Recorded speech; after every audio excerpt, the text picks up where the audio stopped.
Hello and welcome to Cyber Focus, your source for international business information. My name is Tim Smith and you're watching our series on sustainable development and human migration. Our guest today is Dr. Georgina Ramsay. Georgina is currently a visiting scholar with Indiana University Bloomington and a sessional academic at the Center of Excellence for Equity in Higher Education at the University of Newcastle in Australia. Her research specializations include refugees and forced migration, displacement and humanitarianism, gender and motherhood, sovereignty and citizenship, racism and institutions, and equity and diversity in higher education. Much of Georgina's research has been conducted through the lens of sustainable development, and she joins us today to share her insights, the process of refugee resettlement, and asylum. Georgina, thank you so much for joining us today. Thank you, Tim. It's great to be here. We greatly appreciate your time and all the time you spent with us here in Bloomington. Thank you. Thanks. It's been wonderful. Great. I know you've conducted field work with refugees and asylum seekers in Uganda and Australia. Could you quickly walk us through how these two countries handle refugees, and do you think either of these models are sustainable?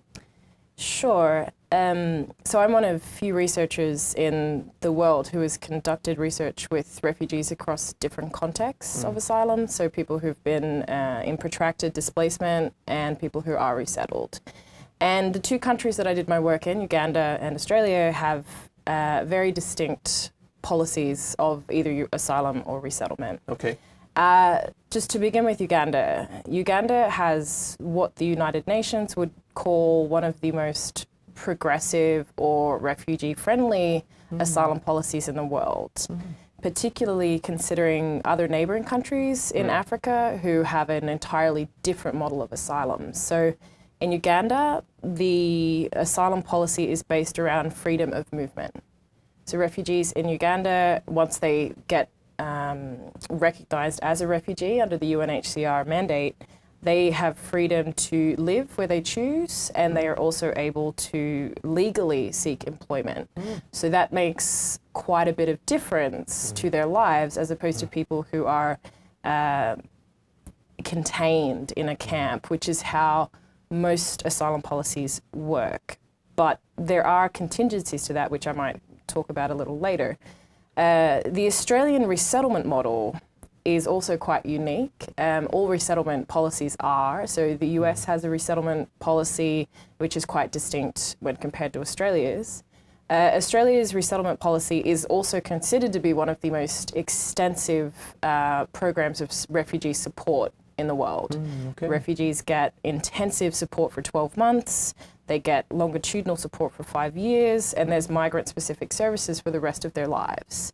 And we have an education focus in Australia, which means that refugees are sort of funneled into English language tuition. They're able to receive public welfare benefits whilst they're studying. So many refugees actually end up going into higher education and getting university degrees as a result of resettlement. That's great. What a comprehensive plan. We talk about me asking about, is it sustainable? What are your thoughts about that? And this is where it gets a little tricky. Okay. So beginning in Uganda, the policy of asylum there is perhaps more sustainable than an encampment model, because an encampment model means that refugees have to depend on humanitarian relief and aid just to survive. But the average length of stay in a situation of asylum is generally about 17 years. So really? Yeah, so we're talking decades of relying on aid.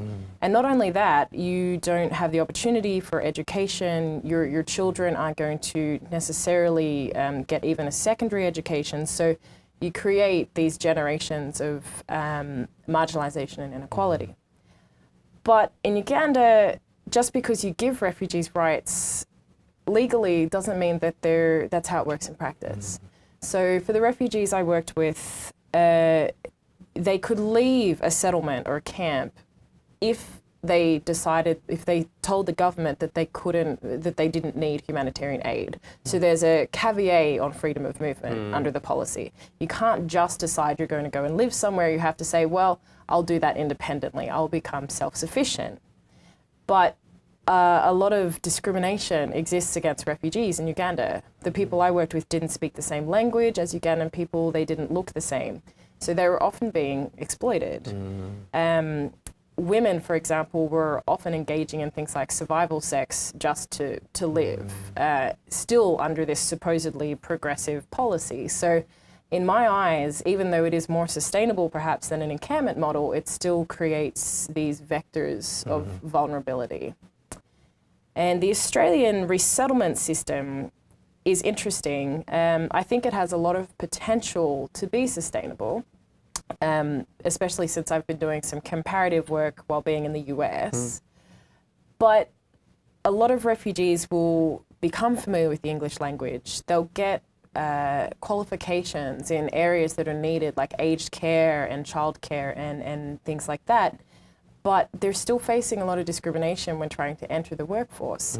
So I would often encounter situations where refugees were driving taxis or Ubers, even though they had gotten undergraduate qualifications, they could work as nurses or social workers, they just weren't able to find work. So they felt really disenfranchised by this whole process. So there is a need to look at resettlement longitudinally to make sure that it is sustainable. Refugees never want to be a burden on the society that they're in, but unless we look at the policies from a longitudinal perspective, they can end up feeling that way.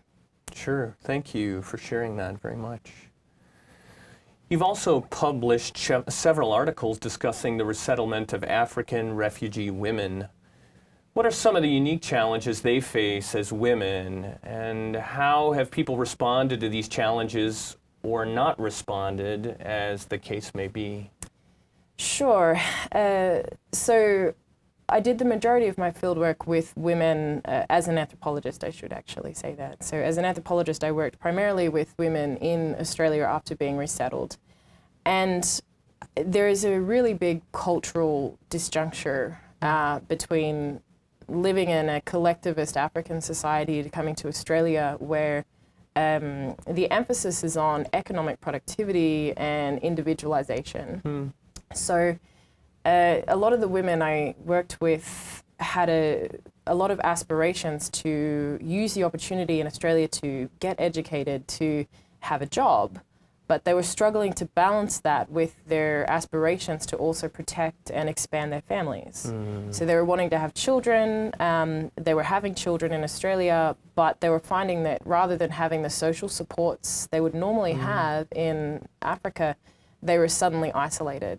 They weren't able to attend education, they weren't able to look for work because they couldn't afford childcare and they didn't have extended kin to support them.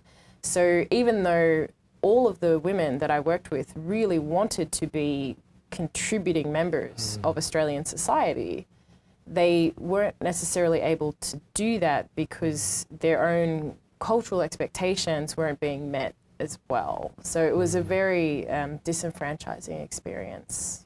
Any elements of hope in the structure where you saw some positive growth or a cultural paradigm shift for the women to feel more comfortable in their new country? Sure, and I think the most positive aspect of resettlement for refugees in Australia is seeing their children's lives get bettered. So adults, compared to other countries, countries of resettlement, adult refugees in Australia have a lot of opportunity to expand themselves as individuals. But their children are often how they see their futures. So they see their children going to very good schools, having the chance to go to university, and that for them is what creates a sense of hope. Great, thank you. Many countries are currently reviewing their refugee policies, including the US. What changes would you recommend nation states consider? And how could they impact the estimated 65 million refugees worldwide?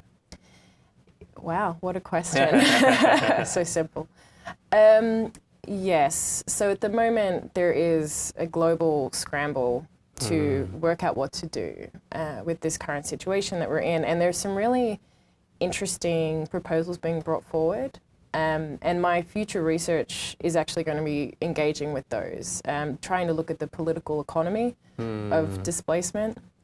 So in 2016, in September last year, the United Nations created something called the New York Declaration, which was this declaration towards global burden sharing, and that's their terms, not mine, of displaced peoples around the world. So they're working towards a big summit in 2018 with global partners to create a more sustainable way of approaching displacement. And they're flagging a few things as part of that. Primarily, they're flagging looking at the root causes of forced migration. Okay. And that is always what I tend to go back to as a baseline. We can't just keep putting Band-Aids on refugees and displaced peoples without looking at the causes. And Sure. of course, that's a much more difficult thing to be considering, but we can't disconnect these Right. processes. So I'm really excited that the United Nations is bringing that in to how they're approaching refugees. The other thing they're looking at is more resettlement. But of course, that also requires political will from the countries that are resettling refugees. So we've seen in the past month, the US has put its placement of refugees who are to be resettled on hold.